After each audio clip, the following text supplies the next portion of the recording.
अस्सलाम वालेकुम नाज़रीन, महरान टीवी न्यूज़ में अवां के भलीकार मां है फराशा। सब खां पहिरियां नज़र हेडलाइन ते। सदर आसिफ अली ज़रदारी मुख़्तलिफ़ हाई कोर्ट्स में एडिशनल जजन की मुक़ररी की मंजूरी ॾेई छॾी।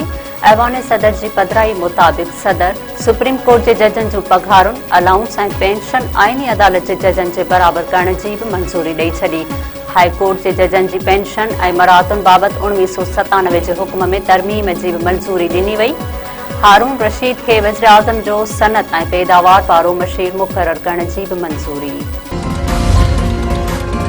सिंधड़ी भरिसां क्लास की छत जा चापुड़ धमाके से किरी पिया, 3 शागिर्द जख्मी। प्राइमरी स्कूल काबुल खान नोहड़ीअ जे छत जा चापुड़ धमाके से किरी पिया। 5वीं क्लास जा शागिर्द सूरज, अनेश ऐं भारत वल्द गोपाल शदीद जख्मी थी पिया।